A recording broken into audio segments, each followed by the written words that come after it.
Hey und herzlich willkommen auf meinem Kanal. Ich bin Sarah, 28 Jahre alt und seit Anfang 2023 mit einem Working Holiday Visa in Australien unterwegs. Im August 2023 habe ich mir einen Toyota Land Cruiser Prado gekauft, den ich dann Stück für Stück ausgebaut habe und der mich seitdem treu begleitet.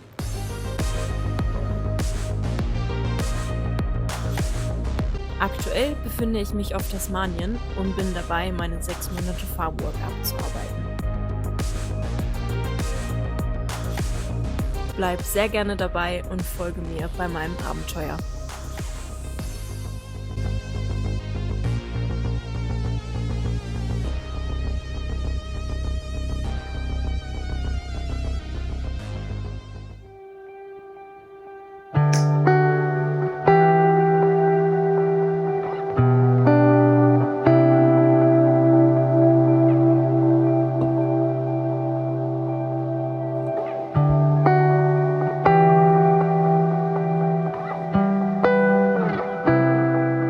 Hallo und herzlich willkommen zurück auf meinem Kanal. Schön, dass ihr alle da seid und hallo an alle neuen Gesichter. Wir haben uns ja länger schon nicht mehr gesehen und gehört, aber jetzt habe ich es endlich mal wieder geschafft. Und ich befinde mich aktuell auf einer Kuhfarm auf Tasmanien. Ich bin jetzt hier schon einige Wochen und arbeite hier sehr fleißig. Gerade beobachtet ihr mich dabei, wie ich die Milch für den Morgen vorbereite, beziehungsweise das Kolostrum. Und da möchte ich auch gleich einmal eine ganz große Warnung ausschreiben. In diesem Video wird sehr viel Denglisch gesprochen. Wer das nicht abkann, sollte jetzt sofort abschalten, weil ja, das ist einfach so, wenn man jeden Tag Englisch spricht und meine Arbeit ist eben auch auf Englisch. Das heißt, ich werde hier wirklich sehr viele englische Wörter reinwerfen. Ja, was ist Kolostrum? Kolostrum ist Muttermilch. Das benutzen wir für das Tubing. Was das ist, das werde ich euch alles noch im Laufe des Videos erklären. Ich lasse das hier mal kurz im Schnelldurchlauf durchlaufen, wie ich das Kolostrum hier in den Pasteurizer reinschütte. Das Kolostrum wird dann in dem Pasteurizer aufgewärmt, weil die Kälber es eben gerne warm trinken, was auch verständlich ist, weil ja aus dem Euter der Mama auch warme Milch kommt, normalerweise. Und nachdem ich hier dann das Kolostrum in den Pasteurizer gegeben habe, musste ich dann einmal die ganzen Eimer sauber machen. Das gehört eben auch dazu. Und auch zur Morgenschicht gehört dazu, die ganzen Teats anzuschrauben, also die künstliche Zitze. Manchen Morgenden macht man das ungefähr 100 Mal. Also ja, das dauert schon mal ein bisschen, diese Teats anzuschrauben. Das ist aber eigentlich nur sehr unangenehm, wenn wir 1, 2 Grad morgens haben, weil die dann eben auch arschkalt sind. Und dann tut das richtig an den Händen weh, die festzuschrauben. Aber an dem Morgen hatten wir, glaube ich, 10 Grad. Also das ging echt gut klar. Und hier bin ich gerade mit dem Buggy unterwegs in die andere Shed, also in den anderen Stall, um da einmal den Boden vorzubereiten und auch die Teats. Also wir haben insgesamt 4 Ställe. Und ja, das kann schon mal eine Stunde dauern, bis man dann so mit allem fertig ist, um überhaupt den Tag vorzubereiten. Und den Boden müssen wir nass machen, weil sonst, wenn die Kälber beim Füttern eben ihr Geschäft erledigen, würde das sonst auf dem Boden einfach kleben bleiben. Deswegen wird das vorher einmal nass gemacht.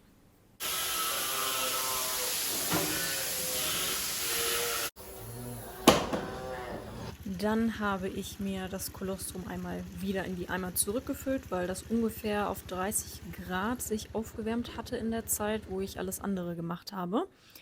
Und ja, habe das dann in die andere Shed wieder mitgenommen, um dann das Tubing anzufangen. Okay, also, was ist Tubing? Ihr seht ja da diese 2 Flaschen, die da hängen. Und daran ist ja ein Schlauch und am Ende von diesem Schlauch ist ein Metallstab. Und ich habe ja gerade schon gesagt, dass Kolostrum da drin ist und das ist ja Muttermilch. Das heißt, nach der Geburt werden die Kälber direkt eigentlich leider den Müttern weggenommen und werden dann zu uns gebracht und wir führen denen dann durch das Tubing die Muttermilch zu. Manchmal haben die Kälber tatsächlich auch schon an der Mutter getrunken, aber in den wenigsten Fällen, weil die eben ja leider so schnell weggenommen werden, dass die eigentlich gar keine Chance haben, was zu trinken. Und da die Muttermilch so extrem wichtig für die Kälber ist, weil es sie für das Leben quasi vorbereitet. Also da sind ja super viele wichtige Nährstoffe drin und deswegen muss innerhalb von den ersten 12 Stunden nach der Geburt diese Muttermilch zugeführt werden. Und das gewährleisten wir eben, indem wir das Tubing machen. Das ist ein Extrajob, den wir machen. Den machen nicht alle auf der Farm. Normalerweise machen wir auch das Feeding. Das werdet ihr im Laufe des Videos noch sehen. Das ist eigentlich der Grund, warum wir da sind. Und das Tubing ist eben etwas, was es noch zusätzlich gab. Und da wir einfach daran interessiert waren, also ich und Tanja, die ihr rechts von mir gerade seht, haben wir das eben auch gezeigt bekommen. Und ja, das ist schon ein sehr, sehr intensiver Part von dem Job, aber es gefällt mir eben auch sehr gut. Tubing ist in dem Sinne auch sehr intensiv, da wenn man einen Fehler macht, das Kalb töten könnte. Da wir ja diesen Metallstab in den Magen einführen, muss man sich eben auf die linke Seite orientieren. Wenn man das eben nach rechts einführt, dann kommt man direkt in die Lunge und das endet eigentlich nie gut, weil wenn man 3 Liter von dem Kolostrum oder was auch immer in die Lunge einführt, dann ist das Kalb danach tot. Das ist einfach so. Also man muss da sehr wachsam bleiben. Dann werden alle Kälber, die gerade getubt worden sind, auf das Board draufgeschrieben. Ich schreibe hier gerade meine Initialien auf. Und T3 steht für Tubing, 3 Liter und dann die Uhrzeit. Und dann war auch schon Mittagspause, ungefähr eine halbe Stunde eigentlich immer. Und dann, nach der Mittagspause, habe ich einmal das Kolostrum getestet auf die Qualität. Falls ihr euch jetzt denkt, oh mein Gott, das sind so viele Informationen, ich komme nicht mehr mit. So habe ich mich die ersten 3 Wochen gefühlt. Wir haben jeden Tag neue Informationen bekommen. Dann ist es eine andere Sprache. Also es war schon wirklich sehr, sehr intensiv. Mittlerweile habe ich die ganzen Abläufe drin. Ich möchte euch jetzt eigentlich in diesem Video nur mal einen Schnelldurchlauf davon zeigen, was wir so machen. Und ich werde in der Zukunft dann noch näher darauf eingehen in zukünftigen Videos. Hier zum Beispiel an Tag 2, ich habe euch jetzt mal eine exemplarische Woche mitgebracht. An Tag 2 haben wir dann wieder das Feeding gemacht, also das ganz normale Füttern quasi. Ihr seht dort diesen blauen Feeder und wir nennen die Sectional Feeders, weil die eben in Sektionen unterteilt sind. Das heißt, jedes Kalb hat eine eigene Sektion zum Trinken. Und ja, das dauert eigentlich immer ewig, die zu füttern bei diesen Sectional Feedern. Das, was ihr jetzt seht, ist ein Bulk Feeder. Das heißt, die Milch wird in dem Fall in das ganze Ding reingefüllt und dann können eben alle gleichzeitig trinken. Das ist ein ganz bisschen weniger stressig als die Sectional Feeders, geht auch viel schneller und ist auch angenehmer. Und ihr seht ja hier, ich ordne gerade die Kälber so ein bisschen durch, dass die eben jeder an einer Zitze dran sind. Und dann stehen die da für ein paar Minuten und trinken, kriegen ihre Literanzahl, die sie eben an dem Tag trinken sollen, bekommen sie dann eben. Also sie kriegen alle das Gleiche dann. Und dann ist die Pen, also dieser Part von dem Stall, ist dann erledigt. Und im Idealfall sieht das dann so aus. Das funktioniert leider nicht immer. Also manchmal machen die einfach, was sie wollen. Am Nachmittag habe ich tatsächlich das Feeding dann in der Shed alleine gemacht. Das kommt eigentlich nie vor. Das war aber tatsächlich ganz angenehm, weil es dann einfach viel ruhiger ist und die Kälber sind auch viel ruhiger, wenn es insgesamt ruhig ist. Also man merkt total den Unterschied zwischen morgens und abends. Und hier könnt ihr ganz gut sehen, wie wir die Kälber an diese Zitzen ranführen. Das hier ist wirklich Textbook. Eigentlich funktioniert das nie so. Normalerweise sind die Kälber immer sehr am Struggeln, wenn man versucht, denen beizubringen zu trinken, da die ja ganz frisch zu uns kommen und wir denen wirklich beibringen zu trinken. Und dieses Kalb zum Beispiel hat auch vorher noch nie getrunken und es hat sofort geklappt. Ich war so stolz. Ich konnte einfach daneben stehen und musste nichts machen. Habe mir dann direkt noch ein zweites daneben gestellt, weil die einfach mir keinen Ärger gemacht haben. Also das ging rucki zucki und dann habe ich halt innerhalb von einer halben Stunde, glaube ich, ungefähr 5, 6 gefüttert. Und ja, die haben tatsächlich alle echt richtig gut mitgemacht. bis ich dann gesehen habe, dass die Kälber in der anderen Pen hier dieses Gate umgeschmissen haben, wie auch immer die das geschafft haben. Und ja, quasi auf der Flucht schon waren. Und ich konnte dann nicht mehr weiterfilmen, weil mir nämlich einfach 5 Kälber dadurch abgehauen sind. Dann musste ich noch meine Chefin anrufen, die musste mir dann noch helfen, die alle wieder zurückzupacken. Also ein ganz aufregender Nachmittag.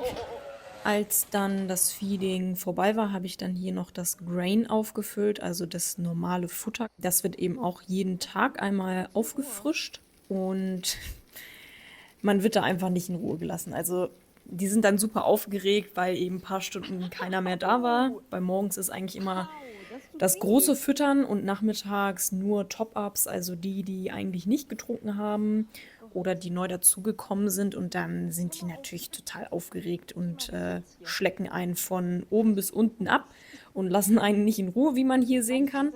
Also es ist schon, es kann nervig sein, ist aber eigentlich grundsätzlich auch ein bisschen witzig. Und ihr seht ja hier, dass die eben normalerweise auch an den Fingern so nuckeln. Das beruhigt die tatsächlich auch so ein bisschen. Also wenn man die ein bisschen runterfahren will, funktioniert das als Trick immer ganz gut. Und da haben sie dann noch den Wasserbehälter umgeschmissen. Hat mir dann noch mal ein bisschen mehr Arbeit gegeben. Aber ja, danach konnte ich dann hier weiter das Grain auffüllen. Das sind eben alles so nebenbei Jobs, die auch erledigt werden im Laufe des Tages. Also was mir an dem Job wirklich sehr, sehr gut gefällt, ist, dass man generell immer irgendwas zu tun hat. Und man findet auch immer irgendwas, was man noch machen könnte. Mal davon abgesehen, dass es eben auch sehr cool ist, mit Tieren zu arbeiten. Generell werden die Kälber hauptsächlich als Milchkühe behalten auf der Farm. Aber die eine Rasse von denen oder eine Sorte wird auch verkauft und dann geschlachtet. Und da Australien der zweitgrößte Exporteur ist, was Rindfleisch angeht, könnte es eben auch sein, wenn ihr Fleisch esst, dass eines dieser Kälber bei euch auf dem Teller landet. Und so vergehen dann eben die Tage. Es wird gefüttert und getubt, sauber gemacht, Sachen weggeräumt, dann wieder gefüttert, dann wieder sauber gemacht und so weiter und so fort. Also ja, wie schon gesagt, es gibt immer was zu tun, es ist super vielfältig und das ist eben auch der schöne Teil daran und das, was mir am besten gefällt. Im Gegensatz zu der Kartoffelernte, die ich vorher gemacht habe, da gibt es eben genau nur eine Sache zu tun und das für 10 Stunden am Tag. Man kann sich kaum bewegen. Also im Gegensatz dazu ist das wirklich ein richtig, richtig geiler Job. Ihr seht hier übrigens gerade, wie ein Kalb meine Milch getrunken hat, die für ein anderes Kalb bestimmt war. Und ich musste hier dieses Kalb durch die ganze Pen jagen, weil das so wild war. Das wollte einfach nicht von mir gefüttert werden. Und da wird auch schon wieder die Milch getrunken, die ich vorbereitet hatte. Hier kann man dann eigentlich auch ganz gut sehen, wie das normalerweise abläuft. Also man nimmt sich eben das Kalb und hat das dann zwischen den Beinen, um es dann zu trainieren, zu trinken. Und im Idealfall lernt es während des ersten Trinkens auch alleine zu trinken. Das funktioniert aber nicht immer. Manche von denen sind da einfach so ein bisschen schneller und smarter als andere. Und ja, das dauert manchmal einfach so ein bisschen. Und bei manchen klappt das einfach sofort. Das ist so 1 von 10, würde ich sagen, wo das sofort geklappt hat. Aber normalerweise hat man dann eben die Kälber zwischen den Beinen und hält die quasi mehr oder weniger an diesem Fieder, weil die sonst einfach weglaufen, weil die natürlich auch dann keinen Bock haben, beziehungsweise wissen einfach gar nicht, was los ist. Und auch dazu gehört zum Beispiel die Penwalls sauber zu machen, weil die Kälber natürlich da auch ihr Geschäft drauf erledigen. Und da wir die ersten Kälber mittlerweile schon raus auf die Weide geschickt haben, habe ich dann hier eine Pen sauber gemacht mit dem Pressure Cleaner. Und ich liebe es, mit dem Pressure Cleaner zu arbeiten. Das ist einer von Kärcher, also ein richtig guter. Und hier durfte ich dann so ein paar Stunden damit arbeiten. Also eine wirklich sehr schöne Abwechslung auch zu dem ganzen Feeden. Und wie ich schon gesagt habe, ich versuche euch in zukünftigen Videos nochmal mehr mitzunehmen. Das war jetzt wirklich ein ganz, ganz kleiner Ausschnitt von dem, was wir täglich machen. Und ich freue mich auf jeden Fall, euch da in der Zukunft nochmal ein bisschen mehr Informationen geben zu können. Und ich hoffe, ihr freut euch da auch drauf. Und ich würde sagen, wir sehen uns dann beim nächsten Mal. Ihr dürft mir jetzt hier noch bis zum Ende zuschauen, wie ich das hier sauber mache. Wir sehen uns dann beim nächsten Mal. Ich freue mich auf euch. Bis dahin.